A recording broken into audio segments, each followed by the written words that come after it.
Our government award, it goes to Colonel Helen Wright. Colonel Wright has been a role model and leader in aerospace medicine and aerospace physiology ever since she completed her bachelor's degree in science, then joining the Canadian Forces as a bioscience officer at the Canadian Forces Environmental Medicine Establishment in 1990. Her expertise contributed to the development of the human factors analysis and classification system used in flight safety investigations to determine the cause of aircraft crashes. This tool has been widely adopted and is in use by militaries and federal agencies in other countries. Colonel Wright was one of the key researchers who first reported that following negative G, a pilot experiences decreased positive G tolerance known as the push-pull effect. This research and development of a standardized tool for the investigation of aircraft incidents has no doubt made aviation safer and saved untold lives. In 1999, Colonel Wright was selected to attend medical school at the University of Toronto. Upon graduation, she went on to complete the residency program at the University of Calgary and a second residency in aerospace medicine at the U.S. Aerospace Medicine Institute in Pensacola, Florida. In her subsequent RCAF role in leading a team of aerospace medicine specialists, she led the team that provided medical oversight of the RCAF Search and Rescue Program, which renewed the pre-hospital procedure manual used by Canada's SAR technicians. During the recent Ebola crisis, Colonel Wright was a key leader in the development of an aeromedical evacuation capability that could effectively enable the movement of highly infectious patients by air without endangering the lives of the medical providers or air crew.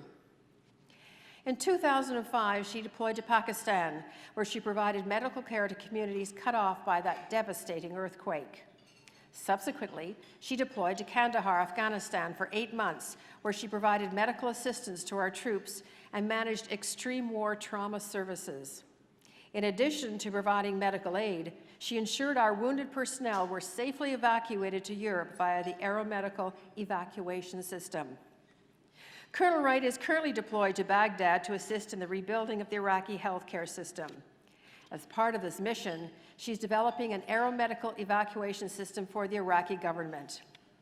Helen has made enormous contributions to aviation safety, aerospace medicine, regulatory oversight of aviation medical standards, and aeromedical evacuation development of procedures used in aeronautical search and rescue.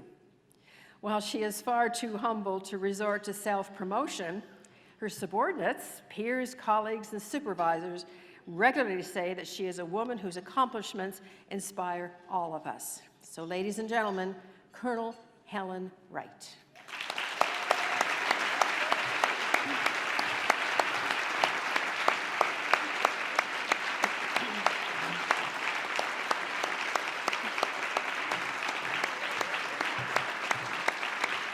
Presenting her trophy is Dr. Sylvie Belland, 2016 Elsie Award winner in the government category, and after 30 years of service, recently retired from the Canadian Space Agency and National Research Council.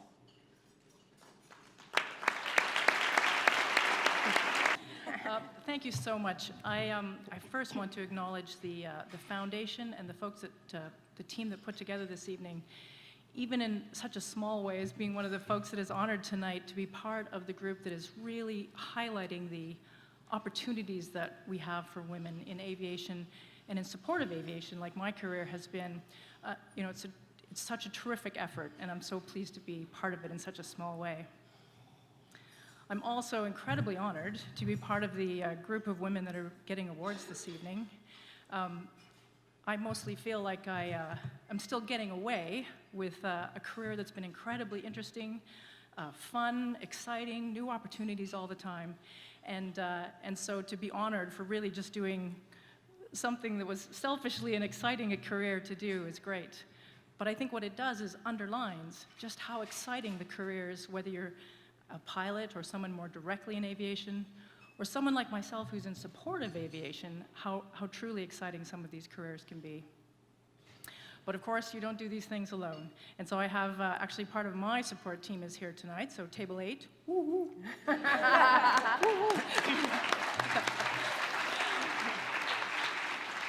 particular, I'd like to thank my parents who actually traveled out from Calgary for this tonight. And also a special thank you to my spouse, Laura. She has put up with long hours, extended absences away from home, frequent moves, all these kind of things. And yet she's always supported and facilitated me doing the career that I found so exciting. So thank you so much to Table 8.